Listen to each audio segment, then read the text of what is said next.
الرحمن الرحیم قل یا ایھا الناس انما انا لکم نذیر مبین والذین آمنوا وعملوا الصالحات لهم مغفرۃ ورزق کریم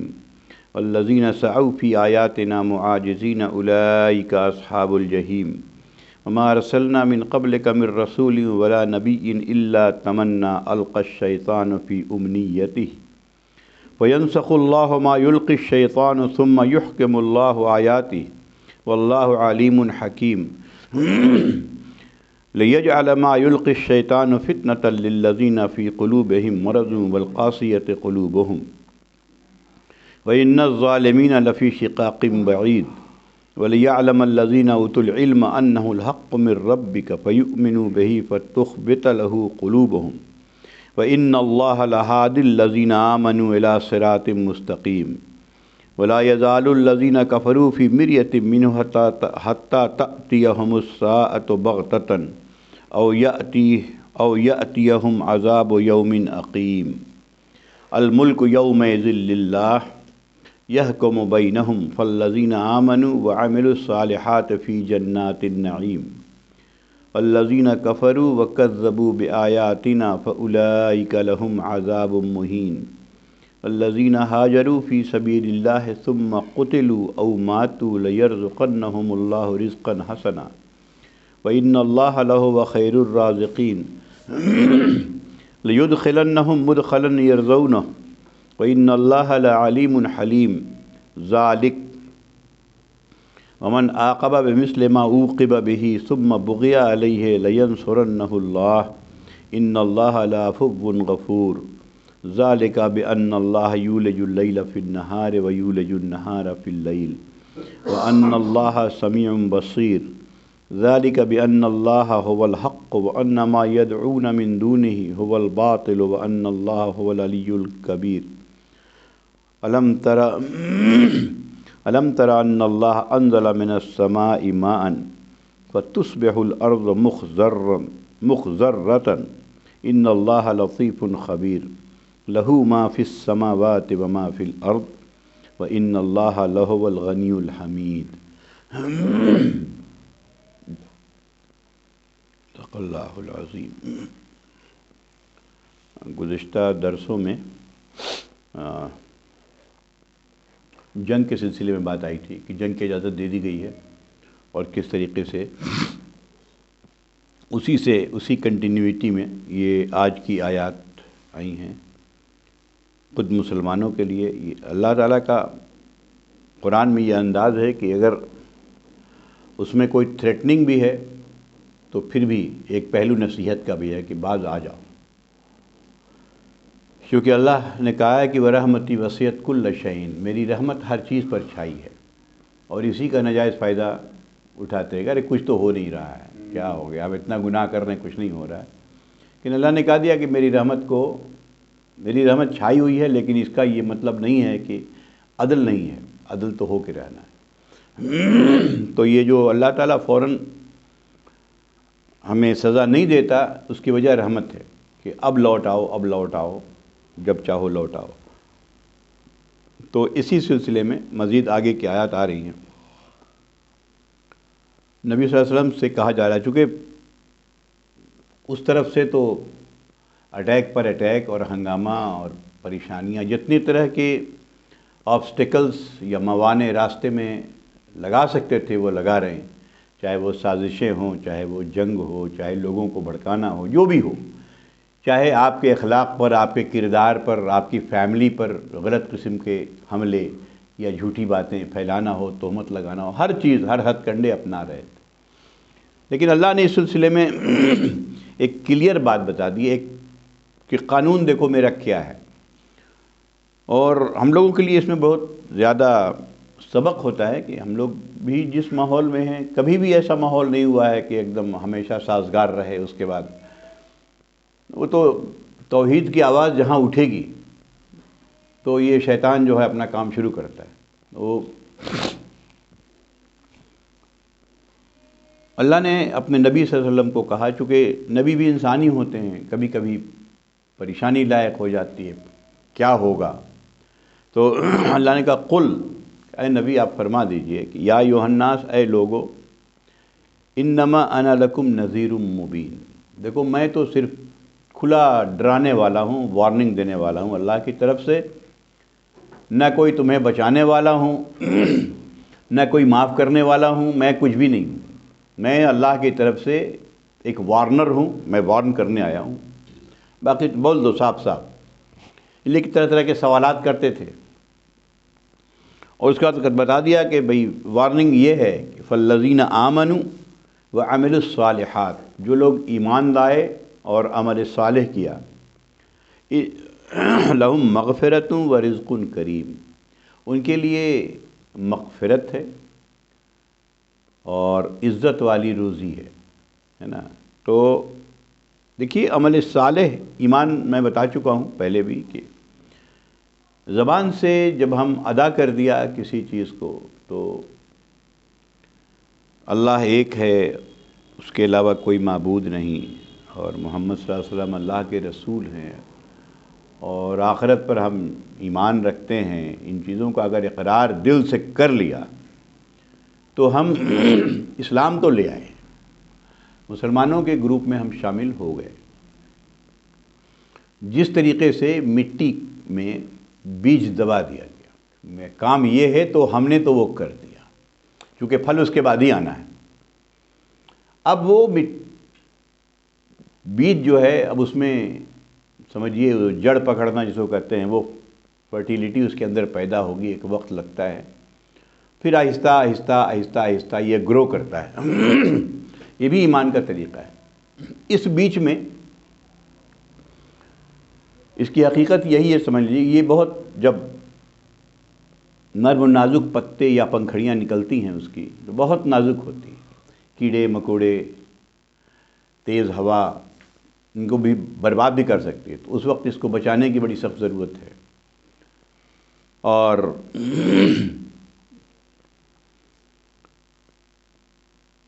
یہ جب بڑا ہو گیا اور اپنے اوپر کھڑا ہو گیا اپنے تنے پر، تو پھر یہ ہوتا ہے اس کے اندر مضبوطی آتی ہے۔ یہ مثال جو ہے سورہ فتح کے آخر میں، یہ مثال میں نہیں دے رہا ہوں، خود قرآن میں اللہ نے دیا ہے یہ مثال صحابہ کرام کے بارے میں۔ ظاہر سی بات ہے کہ ایمان کی بیج انہی کے دل میں ڈالا گیا، تو میں اس کو بتاتا ہوں، دیکھ کتنی اچھے طریقے سے بتایا گیا اس میں کہ محمد الرسول اللہ، محمد صلی اللہ علیہ وسلم اللہ کے رسول ہیں، والذین معہ، اور جو لوگ ان کے ساتھ ہیں یعنی صحابہ کرام، اشداء علی الکفار ورحماء بینہم، کفر کے معاملے میں نہایت سخت ہو چکے ہیں یہ لوگ، اور آپس میں نہایت رحیم ہیں۔ ان کی تعریف قرآن نے کیا ہے، تراہم رکعا سجدا یبتغون فضلا من اللہ ورضوانا، تم دیکھتے ہو ان کو رکوع کرتے ہوئے، سجدے کرتے ہوئے، اور اللہ کا فضل اور اللہ کی رضا تلاش کرتے ہوئے۔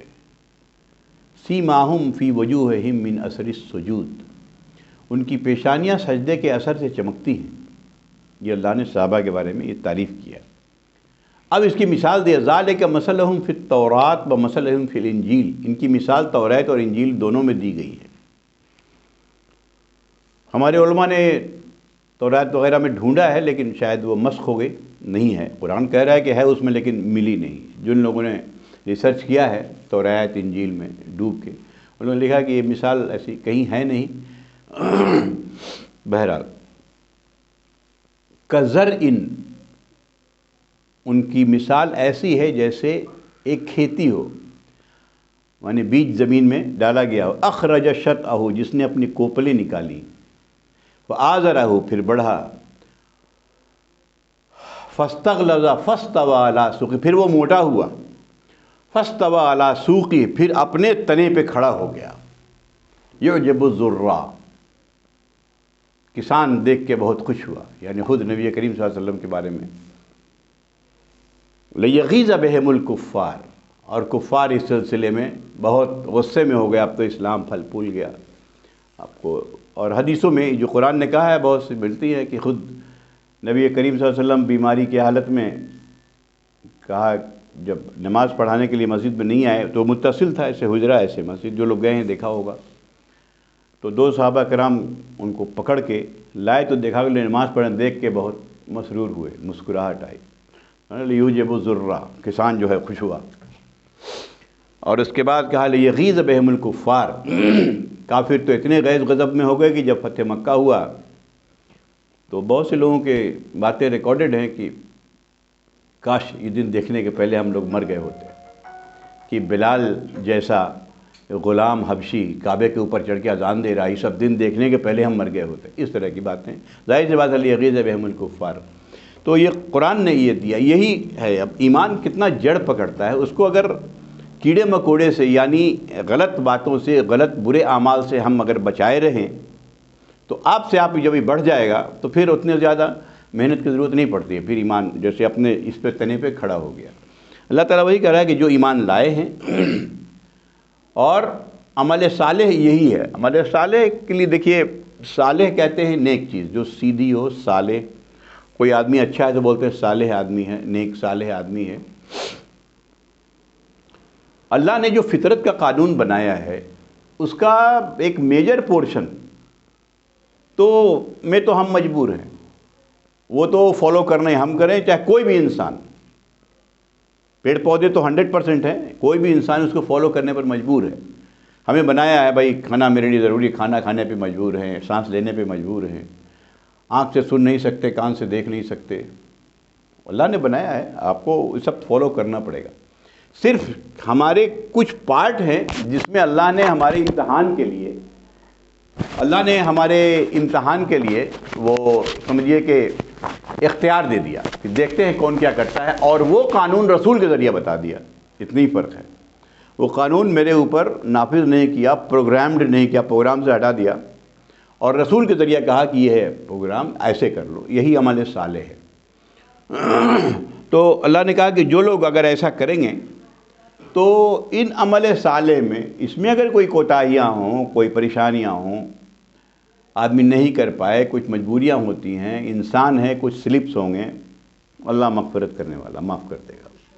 ایسے بیٹھے بیٹھے ہم سوچ دیں کہ ہم کرتے رہیں اور معاف کر دے گا، یہ والا معاملہ نہیں ہے۔ اور والذین سعوا فی آیاتنا معاجزین، اور جو لوگ ہماری ان آیات کو نیچا دکھانے کے لیے پڑے ہوئے ہیں، عاجز کرنے کے لیے پڑے ہوئے ہیں، تو یہ جان لیں کہ اولئک اصحاب الجحیم، یہ لوگ جہنم والے ہیں۔ ان سے کچھ آپ کو تعارض کرنے کی ضرورت نہیں ہے، یہ لوگ جو ہیں، ان کے آگے ان کا نیچر بیان ہو رہا ہے، یہ کیسے لوگ ہوں گے۔ اللہ تعالیٰ اس کے بعد کہا وما ارسلنا من قبلک من رسول ولا نبی الا اذا تمنى القى الشیطان فی امنیتہ، تم سے پہلے اے نبی کوئی بھی رسول ہو یا کوئی بھی نبی ہو جو ہم نے بھیجا ہے، کبھی ایسا نہیں ہوا کہ نبی نے کچھ تمنا کیا۔ تمنا عربی میں بھی وہی ہوتا ہے جو اردو میں ہم لوگ بولتے ہیں۔ نبی کی تمنا یہی ہوتی ہے کہ حق غالب ہو جائے اور باطل مٹ جائے، تو شیطان نے اس میں خلل نہ ڈالا ہو۔ یہ سب شیطانی چیزیں جو ہیں بتا دیا نبی صلی اللہ علیہ وسلم کو۔ لیکن جب اس راہ میں انسان آگے بڑھ جاتا ہے، فَيَنْسَخُ اللَّهُ مَا يُلْقِي الشَّيْطَانُ ثُمَّ يُحْكِمُ اللَّهُ آيَاتِهِ، تو اللہ تعالیٰ جو یہ شیطان ڈالتا ہے اس کو منسوخ کر دیتا، ختم کر دیتا ہے، اور اپنی نشانیوں کو محکم کر دیتا ہے۔ واللہ علیم حکیم، اللہ جاننے والا ہے اور حکمت والا ہے۔ یہاں ایک بات، اہم بات ہے، دو تین باتیں جو جان لیجئے۔ پہلے تو یہ کہا کہ کوئی رسول اور کوئی نبی، آپ کو جاننا چاہیے، بتا چکا ہوں رسول اور نبی میں فرق ہوتا ہے۔ رسول بہت کم آئے ہیں، رسول جو ہوتے ہیں وہ ایک نئی شریعت لے کے حاضر ہوتے ہیں، ان پر کتابیں آتی ہیں،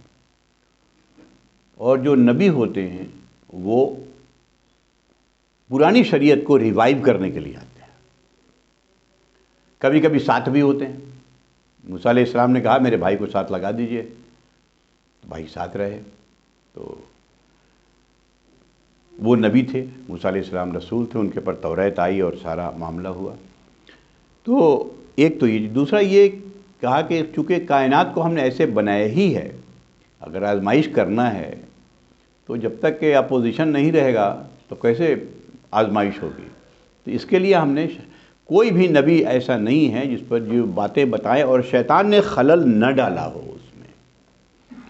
لیکن جو لوگ اپنے اس پر قائم رہتے ہیں کہ نہیں ہمیں اسی پر رہنا ہے تو اللہ تعالیٰ ان چیزوں کو مٹا دیتا ہے۔ یہاں ایک بات ہے ہمارے روایات میں اس کا بھی ذکر کر دوں،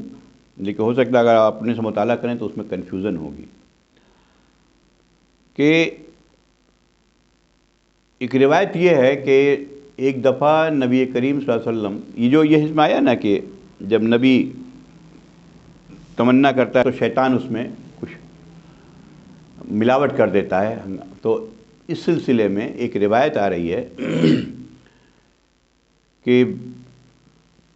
نبی کریم صلی اللہ علیہ وسلم ایک بار نماز پڑھا رہے تھے، اور شروع کے دور میں جب ہجرت حبشہ واقع ہو گئی تھی اور حبش لوگ چلے گئے تھے، تو اس طرف نبی کریم صلی اللہ علیہ وسلم سورہ نجم کی تلاوت کر رہے، تلاوت کرتے کرتے دیکھیے قرآن کی آیت ایسے بھی لوگ کیا تمام اس وقت سے اور آج تک خود قرآن کا دعویٰ ہے کہ ادبی اعتبار سے یہ اتنا زیادہ مؤثر ہے، ایفیکٹو ہے یہ کلام، کہ اگر خلوص دل سے اگر کوئی اس کو دیکھے اور سمجھے تو اس کے آگے گر پڑے گا۔ یہ اس وقت کی بات ہے کہ جب نبی کریم نماز پڑھ رہے تھے اور چاروں طرف کفار بھی بیٹھے رہتے تھے، لیکن جب سورہ نجم کی ایک آیت آئی، وہ آیت کے بعد سارے کے سارے سجدے میں چلے گئے، کیا کافر، کیا وہ عربی زبان ان کی تھی، تو متاثر ہو کے سب سجدے میں چلے گئے۔ اب سجدے میں چلے گئے تو ایک بڑا ہنگامہ ہو گیا،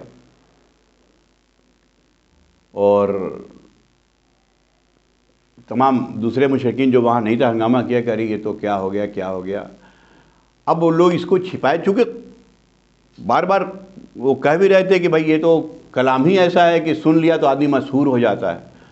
ہم لوگوں کو پر اثر اس لیے نہیں کرتا کہ ہماری زبان ہی نہیں ہے، جانتے ہی نہیں ہیں، اور سیکھ کے بھی آ جائیں تو وہ اثرات نہیں ہوتے جو ہماری اپنی زبان، جو مادری زبان ہے، اگر اس میں کوئی بات بولے وہ اثرات نہیں آتے، ٹھیک ہے تھوڑے بہت اثر آ جاتا ہے جو سیکھ لیتا ہے، لیکن ان کی تو زبان میں ہی نازل ہو رہا تھا، اور وہ کلام کے جاننے والے تھے اور زبان شناس تھے، ایک سے ایک شعراء ان میں بیٹھے ہوئے تھے، سب سجدے میں گر گئے۔ اب اس بات کو کس طریقے سے لوگوں کے سامنے پیش کیا جائے، جیسے مودی پیش کرتا ہے، تو اس میں آیا کہ نبی نے ایکچولی ایسی بات نہیں تھی، نبی نے یہ آیت جب پڑھی سورہ نجم کی، ساتھ میں یہ بھی پڑھا تلک الغرانیق الاولیٰ لتشفیٰ ترجی لتشفیٰ، کہ نبی نے یہ بھی پڑھا ساتھ میں کہ یہ جو ہیں لات حبل عزیٰ یہ بھی دیوی دیوتا ہیں، اور یہ بھی ان سے بھی شفاعت کی امید ہے، اس لیے ہم گر گئے تھے، یہ آ گیا تو لائی۔ اب یہ ایک غلط بات چل پڑی روایت میں، تو ہمارے تقریباً 99% محدثین نے اس کو ریجیکٹ کیا، پورا ایک محدثانہ جو فیل تھا کہ، اور ظاہر ہے کہ نبی کا کوئی معاملہ ایسا ہو ہی نہیں سکتا کہ جو کوئی بات اس کے شرک کی اس کے زبان سے نکل جائے، کوئی معاملہ نہیں تھا، لیکن اس آیت کو بنیاد بنا کے، اس آیت کے ذمن میں جو کہتے ہیں، جو لوگ کچھ لوگ اس کو جو صحیح مانتے ہیں وہ لکھ دیتے ہیں کہ دیکھیے ایسا تھا، ایسا ہوا تھا، تو بات ایسی نہیں تھی، یہ روایت ہے ہی نہیں سرے سے، ناممکن ہے، بلکہ ہمارے بڑے محدثین نے تو یہ بھی لکھ دیا ہے کہ چاہے اس کی سند آفتاب کی طرح روشن کیوں نہیں ہو، یہ بات جھوٹ ہی مانی جائے گی، اس لیے کہ قرآن سے ٹکرا رہی ہے بات، نبی ایسا بات نہیں بول سکتا، بات صحیح ہے۔ میں نے یہ کہہ دیا چونکہ بڑی لمبی چوڑی بحثیں ہیں کہ یہ پڑھنے میں یہ باتیں آ جائیں تو یہ سمجھنا چاہیے کہ ایسے ہی ہے کچھ چیزیں۔ بڑی بڑی تفسیروں میں بھی کبھی کبھی، خصوصاً تفسیر ابن کثیر میں بہت سی ایسی اسرائیلی روایات انہوں نے بغیر اس کو فلٹر کیے ہوئے اس پہ رکھ دیا ہے، تو اس میں ایسی روایات مل سکتی ہیں۔ تو فَيَنْسَخُ اللَّهُ مَا يُلْقِي الشَّيْطَانُ ثُمَّ يُحْكِمُ اللَّهُ آيَاتِهِ وَاللَّهُ عَلِيمٌ حَكِيمٌ، اور تاکہ یہ جو ایسا لِيَجْعَلَ مَا يُلْقِي الشَّيْطَانُ فِتْنَةً لِلَّذِينَ فِي قُلُوبِهِمْ مَرَضٌ، اور شیطان جو ہے ان لوگوں کے لیے ان چیزوں کو فتنہ بنا دے، آزمائش کا سبب بنا دے جن کے دل میں مرض ہے اور دل سخت ہو گئے ہیں۔ والقاسیۃ قلوبہم ان الظالمین لفی شقاق بعید، تو ایسے ظالم جو ہیں اپنی گمراہیوں میں بہت دور نکل گئے۔ اس کی حقیقت بھی جان لیجئے کہ دل، ایسے بار بار یہاں یہ بات گفتگو میں آئی ہے کہ دل کی جو کیفیت ہے، گناہ کی وجہ سے دل میں جو حدیث ہے کہ ایک کالا نقطہ آ جاتا ہے، سیاہ نقطہ، انسان توبہ کرتا ہے، اللہ سے معافی مانگتا ہے، وہ دھل جاتا ہے۔ لیکن اگر وہ نہیں مانتا ہے اور گناہ پر گناہ کیے جاتا ہے تو ایک وقت ایسا آتا ہے کہ کوئی صحیح بات اب اس کی سمجھ نہیں آتی، اور یہ ایک نیچرل چیز ہوتی ہے، ہر چیز کی ایک لمٹ ہے نا۔ کوئی چیز خراب ہو گئی تو ریپیئر ہوتا ہے، ریپیئر کرانے کے لیے گئے، لیکن خرابی اس قدر ہو جائے تو جا کے بول دے گا وہ ارریپیریبل ہے، جی آپ کہیں نہیں رہیے، اس کو تو پھینک ہی دیجیے۔ تو انسان جب تک ریپیریبل ہے تب تک تو کوئی دقت نہیں ہے، اللہ تعالیٰ وہ ریپیئر ہو جاتا ہے، لیکن ایک وقت آتا ہے جب وہ ریپیریبل نہیں رہتا، وہ ریپیئر ہوگا نہیں، اور یہ صرف گناہ کی کثرت سے ہوتا ہے، یہ اللہ کا قانون ہے یہ۔ اسی لیے آپ نے شروع میں جو لوگ کنفیوز کرتے ہیں سورہ بقرہ میں منافقوں کے لیے، یہ مرض جو ہے نفاق کی ہی بیماری ہے کہ ختم اللہ علی قلوبہم وعلی سمعہم وعلی ابصارہم غشاوہ، کہ اللہ نے ان کے دلوں پر مہر کر دیا ہے اور کانوں پر مہر کر دیا ہے اور آنکھ پر پردہ ڈال دیا ہے۔ تو لوگ سوال کرتے ہیں کہ بھائی جب اللہ نے ہی کر دیا تو اس بیچارے کا کیا قصور؟ تو یہ کر دیا کا مطلب یہی ہوتا ہے کہ اللہ کا قانون ہے یہ کہ جو گناہ پر مسلسل رہے گا تو ایک وقت ایسا آئے گا کہ وہ irreparable ہو جائے گا، اب ان کا دل ختم ہو گیا، معاملہ ختم ہو گیا ان کا۔ تو کون کس اسٹیج میں ہے، الگ الگ اسٹیجز ہیں لوگوں کے، بات کوئی ایک بار میں سمجھ میں آتا ہے، کوئی 10 بار سنتا ہے تب سمجھ میں آتا ہے، کسی کو سمجھ ہی نہیں آتی ہے۔ میں نے پہلے بتایا بھی تھا صحابہ کرام کی بھی یہی کیفیت تھی، کوئی سن کے ایمان لیا ہے، کوئی 6 سال کے بعد ایمان لیا ہے، کوئی 20 سال کے بعد ایمان لا رہے ہیں۔ تو یہ دل کی کیفیت پر ڈیپینڈ کرتا ہے۔ تو یہی اللہ تعالیٰ نے کہا کہ یہ دل جیسا ہوتا ہے، اپنے دل کو ہم نے کیسا بنایا ہے، اور ان تو شقاقم بعید، بہت دور جب نکل جاتا ہے انسان تب ایسا ہوتا ہے، بہت دور نکل گیا، اب وہ راستے پہ آنے والا معاملہ نہیں ہے۔ تو انسان کو ہمیشہ اس لیے کوشش یہی کرتے رہنا چاہیے کہ یہ جو دھلتا ہے اللہ سے معافی مانگنے سے، استغفار کرنے سے، تو استغفار کی کثرت، استغفر اللہ کثیرہ، اللہ کثرت سے استغفار کرو، واذکروا اللہ کثیرہ، ذکر بھی کثرت سے کرو۔ اس پر ایک بڑی اچھی مثال ہے علامہ ابن قیم الجوزی، یہ علامہ ابن تیمیہ کے شاگرد رہے ہیں، اپنے وقت کے کیا کہہ دیا گیا ہے اس کو، عبقری شخصیت تھی، وہ اپنے وقت کے ٹاپ گریڈ کے عالم میں سے تھے۔ ان سے کسی نے پوچھا کہ اللہ کا ذکر زیادہ بہتر یا استغفار، دونوں میں سے کیا کریں؟ کرنے تو دونوں کو کہا گیا ہے۔ استغفار اس لیے ہوتا ہے کہ بھئی گناہ دھلے۔ تو انہوں نے جواب بہت اچھا دیا، انہوں نے کہا کہ جب کپڑا گندا ہو نا تو ڈٹرجنٹ پہلے اپلائی، پرفیوم بعد میں اپلائی کرنا۔ انہوں نے یہ کہا، اس لیے اور ہم لوگوں کا کپڑا گندا ہی ہے، تو اس لیے استغفار کی کثرت کریں اور اللہ کا ذکر بھی کرتے رہیں، لیکن استغفار کی خصوصی طور پر کثرت کرتے ہیں، اسے دل صاف ہوتا ہے۔ وَلِيَعْلَمَ الَّذِينَ أُوتُوا الْعِلْمَ، اور تاکہ وہ جن لوگوں کو اللہ نے علم دیا ہے وہ جان لے کہ یہی حق ہے ان کی رب کی طرف سے، فَيُؤْمِنُوا بِهِ، وہ اس پر ایمان لاتے ہیں، وَتُخْبِتَ لَهُ قُلُوبُهُمْ، اور ان کے قلب جو ہیں اس کی طرف جھک جاتے ہیں۔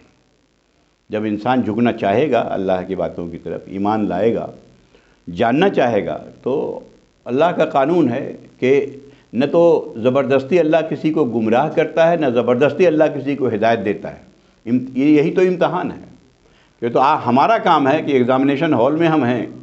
میرے کاپی اللہ نہیں لکھ دے گا، معاملہ ہمیں لکھنا ہے، جو کرنا ہے کیجیے۔ تو وَإِنَّ اللَّهَ لَهَادِ الَّذِينَ آمَنُوا إِلَىٰ صِرَاطٍ مُسْتَقِيمٍ، اور جو ایمان لے آئیں گے، جو ایمان کا راستہ پکڑنا چاہتے ہیں، تو یہ جان لیجئے کہ اللہ ان کو ہدایت دے گا صحیح راستے کی طرف۔ اس کے بعد آگے آیت آ رہی ہے وَلَا يَزَالُ الَّذِينَ كَفَرُوا فِي مِرْيَةٍ مِّنْهُ حَتَّىٰ تَأْتِيَهُمُ السَّاعَةُ بَغْتَةً، یعنی جو لوگ جن کے دل سخت ہو چکے ہیں،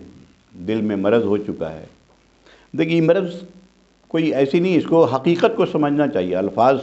میں تو بہت سی باتیں آ جاتی ہیں، حقیقت یہ ہوتی ہے کہ ہم نے سوچ لیا کہ ہم کو ماننا ہی اپنی بات ہے، آپ کی بات بھی سنیں گے، تو یہ دل کا ٹیڑھ ہے، اسی کو قرآن نے زیغن کہا گیا، قرآن میں زیغ کے لفظ، یہ دل کا ٹیڑھ ہے۔ اگر ہم اس لیے بیٹھتے ہیں کہ آپ کہتے ہیں اگر بات آپ کی صحیح لگی تو مان لیں گے، نہیں لگی تو نہیں مانیں، تب تو اس شخص کو ہدایت ہوگی۔ جس تو یہ سوچ کے بیٹھا ہے کہ ہمیں تو بس اپنی ہی ماننی ہے، اور یہ صرف غیر مسلموں کی بات نہیں ہے، ہمیں تو صرف اپنے مسلک کی بات ماننی ہے، ہمیں تو صرف اپنے پیر و مرشد کی بات ماننی ہے جی، اور اگر ڈسکس بھی کریں گے تو وہ صرف اپنے کو ڈیفینڈ کریں گے اور آپ کو کراس کریں گے۔ آپ جب بات کریں گے ان سے، اس کو جب محسوس کر لیجئے کہ معاملہ یہ ہے کہ وہ ڈیفینڈ کر رہے ہیں، جب آپ کچھ کہتے رہتے ہیں تو اس کو ڈیفینڈ کرنے کے لیے وہ تیاری کرتے رہتے ہیں، نہ کہ آپ کی بات سوچتے رہتے ہیں، آپ کی بات سنتے ہیں، وہ اپنے دماغ میں آپ کو اپنے کو ڈیفینڈ کرنے کے لیے۔ تو ایسے لوگوں کے لیے کہا گیا کہ وَإِذَا خَاطَبَهُمُ الْجَاهِلُونَ قَالُوا سَلَامًا، اگر جاہل تم سے ایسے مخاطب ہو جائیں تو سلام کہہ کے ہٹ جاؤ، لڑائی پھر کوئی فائدہ ہی نہیں ہے، وقت تضیع اوقات ہے۔ تو یہی وہ لوگ ہیں جو نہیں مانتے ہیں، اسی لیے بھائی نبی موجود ہے، اللہ کی کتاب موجود ہے، وہی نازل ہو رہی ہے، نبی سمجھا رہا ہے، ہم لوگ کیا سمجھائیں گے، نبی ہیں اور ان کی زبان میں بات آ رہی ہے، لیکن نہیں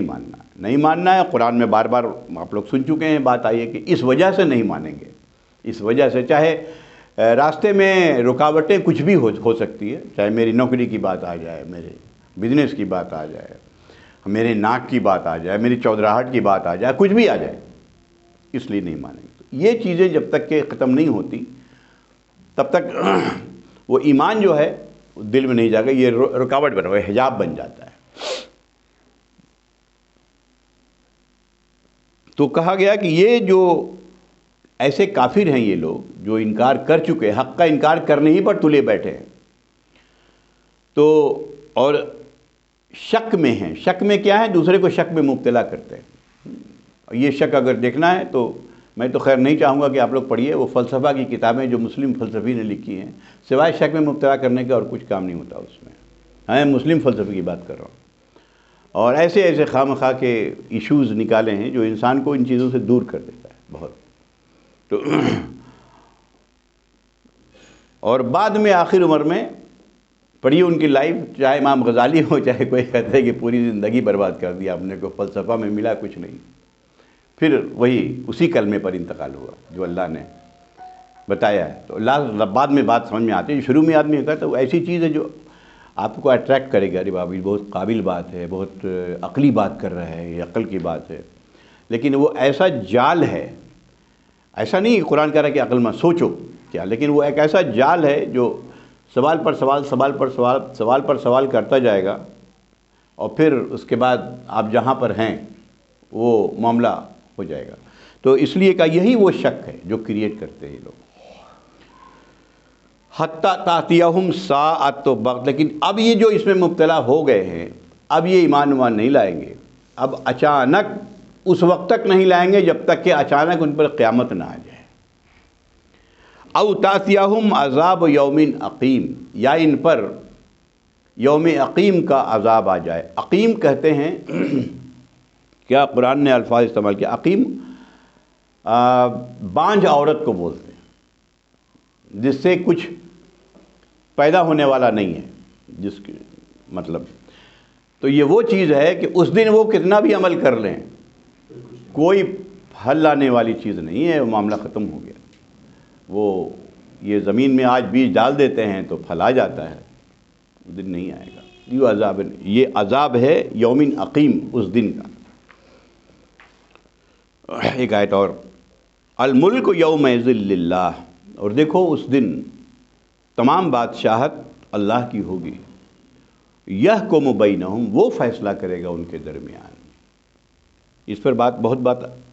آ چکی ہے، اور میں بار بار قرآن میں ریپیٹ ہوتا ہے، کہتا بھی رہوں گا۔ یہ ریپیٹ ہوتے سے وہ چیز جو ہے تازہ ہو جاتی ہے۔ یہ بار بار یہ آیت اس لیے آتی ہے کہ ان کے سامنے تو 3 گروپ تھا ادھر مکے میں، وہ ایک تو مشرکین مکہ تھے، پھر کرسچن اور یہود تھے۔ مدینہ میں ان کی تعداد زیادہ ہو گئی، یہود اور تو ان سب کے اندر وہ کہتے تھے مشرکین مکہ کہ ہم تو ابراہیم کی اولاد ہیں، ہمارے بخشنے کے لیے یہی کافی ہو جاتا ہے۔ ہمارے ادھر کرسچن لوگ کہتے تھے کہ ہم تو جیسس نے تو ہمارے گناہ کا کفارہ ہی ادا کر دیا، ایک بار سولی پر چڑھ کے، اب تو کچھ ہونا نہیں، وہاں تو ہم ہی ہم ہیں۔ یہود نے کہا کہ جنت صرف میرے لیے اور ہم ہی کو ملے گی، چاہے ہم کچھ بھی کر لیں دنیا میں۔ ایک بڑی اچھی آیت ہے میرے خیال میں سورہ جمعہ میں، آخر میں آیت آ رہی ہے، قل یا ایھا الذین ہادوا، اے نبی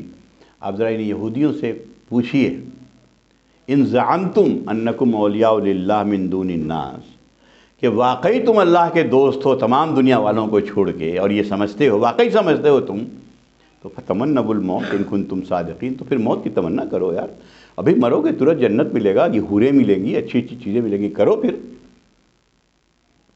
فلا یتمنونہ ابدا بما قدمت ایدیہم، وہ ہرگز نہیں کریں گے، کبھی بھی نہیں کریں گے ایسے، اس لیے کہ وہ جانتے ہیں اپنے ہاتھ سے انہوں نے کیا کما کے بھیجا ہے۔ تو یہ اللہ نے واضح کر دیا کہ دیکھو یہ ہے، جب ایک دم ایسا کنفرم ہو جائے انسان کو کہ ہم کو جنت ہی جنت ملنا ہے، تو انسان ہی سوچے گا نا کہ بھئی ہاں یہ سب چھٹکارا پا جاؤ یار، کہاں یہ سب چکر میں پڑے اللہ تعالیٰ۔ صحابہ کرام جن کو 10 لوگوں کو خصوصاً عشرہ مبشرہ کو بشارت ملنے کے بعد ڈرتے ہیں کہ پتہ نہیں، نبی نے تو کہہ دیا ہے کہ جنت ملے گی، لیکن جنت ملنے کا یہ مطلب تو نہیں ہے، جنت تو الحمدللہ ہم سب کو ملے گی، لیکن سزا بھگتنے کے بعد ملے گی۔ وہ بھی یہی سوچ رہے ہوں گے، پتہ نہیں سزا بھگتنے کے بعد ملے گی، کیا ملے گی، کیسے ملے گی۔ تو یہ چیزیں ہیں جو ایمان والا ڈرتا ہے۔ تو ایک بڑی اچھی میرے خیال میں حدیث میں ایک بات آئی ہے کہ ایمان والا تو وہ ہوتا ہے، بد عمل جو ہے وہ برا عمل کر کے بھی مست رہتا ہے، اور ایمان والا اچھا عمل کر کے بھی ڈرتا رہتا ہے۔ یہ ہے فرق دونوں میں، پتہ نہیں۔ تو اللہ تعالیٰ یہ کہہ رہے کہ اس دن، یہ اللہ تعالیٰ ہمیشہ کلیئر کرتا ہے کہ اس دن بادشاہت جو ہے اللہ کی ہوگی، کسی کی نہیں ہوگی، نہ کسی نبی کی ہوگی، نہ کسی ولی کی ہوگی، نہ کسی بزرگ کی ہوگی، نہ کسی خاندان کی ہوگی، نہ کسی عالم کی ہوگی، نہ کسی حافظ کی ہوگی۔ ایک اللہ اس دن فیصلہ کرے گا، اور ایک قرآن میں بہت جگہ یہ بات ہے، وَالْأَمْرُ يَوْمَئِذٍ لِلَّهِ، اس دن سارا معاملہ اللہ کے ہاتھ میں ہوگا۔ ہاں، اللہ جس کے معاملے میں یہ فیصلہ کر دے کہ یہ لوگ شفاعت کے مستحق ہیں، ہے ان میں گناہ، تو اللہ تعالیٰ خود نبی کریم صلی اللہ علیہ وسلم کو اس کی اجازت دے گا کہ آپ شفاعت کر دیں، ایک طرح کا اعزاز ہے، آنر ہے جو ان کو دیا جائے گا۔ اس کے علاوہ اللہ جس کو چاہے دے دے۔ فالذین آمنوا، بے شک جو لوگ ایمان لائے، نیک عمل کیا، ان کے لیے یہ نعمت والی جنتیں ہیں۔ یہ کہا کہ بات یہاں پر ختم کر دی۔ والذین کفروا، اور جن لوگوں نے حق کا انکار کیا، یہ بھی چونکہ ہم لوگ کافر سمجھتے ہیں، جہاں کافر پڑھا نہیں کہ دماغ میں ہندو آ جاتا ہے، معاملہ یہ نہیں ہے، کہتے ہیں ہاں ایسے آ جاتا ہے، ہم لوگ اسی ماحول میں رہتے ہیں، جس نے بھی حق کا انکار کیا۔ اس لیے مولانا آزاد نے ترجمے میں کافر لکھا ہی نہیں ہے، حق جہاں لکھا ہے منکرین حق، یس، حق کا انکار کر رہے ہیں، ٹروتھ کو آپ جھٹلائیے گا تو آپ تو پریشان ہوئیں گے۔ تو جن لوگوں نے بھی کفر کیا حق کو، وَكَذَّبُوا بِآيَاتِنَا، اور ایسے کھلی کھلی نشانیوں کو جھٹلایا، سورج کو جھٹلایا، چاند کو جھٹلایا، اپنے کھا رہا ہے، سانس لے رہا ہے، سب کو جھٹلا ہی تو رہا ہے کہ اللہ نہیں ہے، سب میرے لیے پیدا ہے. تو ایسے لوگوں کے لیے رسوا کن عذاب ہے. یہ رسوائی، یہاں پر بات ختم کروں گا میں، رسوائی دونوں طرح کی ہوگی، یاد رکھیے گا. ایک تو دنیا میں بھی رسوائی آ سکتی ہے اس کو، اور یہ ایسی رسوائی ہوگی کہ دیکھیے کوئی ایسا شخص نہیں ہوتا ہے دنیا میں، بہت ہی شاید اللہ ماشاء اللہ کوئی ہوں گے، جس نے اپنی برائی سب سے چھپا کے نہ رکھا ہوا، اپنے اللہ سے معافی مانگ لیا. لیکن ہے برائی بہت سی ہوتی رہتی ہے. یہ اگر برائی بیوی بچوں کے سامنے کھل جائے تو کیا ہوگا دنیا میں؟ ہر شخص کو یہ سوچے کیا ہوگا. ذلیل ہوگا دنیا میں. وہ لوگ خاص کے جو اونچے مرتبے پہ بیٹھے ہوئے ہیں، اور ان کی برائی اگر کوئی سامنے آ گئی تو اور ذلت ہوگی کہ بھائی لاکھوں لوگ ان کے مرید ہیں، اتنے لوگ ہیں. قیامت کے دن کہا کہ یہ سارا کھل جائے گا، لوگ دیکھیں گے تم نے کیا ہے وہاں دنیا میں. تو یہ رسوائی ایسی ہے، باقی تو رسوائی ہے ہی ہے. تو دنیا میں بھی ہو سکتی ہے اور آخرت میں بھی ہو سکتی ہے. اللہ سے دعا کرنا چاہیے کہ اللہ تعالیٰ ان رسوائی سے محفوظ رکھے. اور جو بھی ہم لوگ کیا ہیں، کوئی جب ہم صحابہ کرام کی یا ان کے بعد تابعین، ایسے لوگوں کی جب زندگیاں پڑھتے ہیں تو حقیقت جانیے کہ ایسا محسوس ہوتا ہے کہ کہیں اسٹینڈ ہی نہیں کرتے سرے سے. ایمان کا کوئی معاملہ ہی نہیں سرے سے آتا جو اسٹینڈ کریں گے. ایک یہاں پر بات ختم کر دیتا ہوں. وآخر دعوانا ان الحمد للہ رب العالمین. ایک مطلب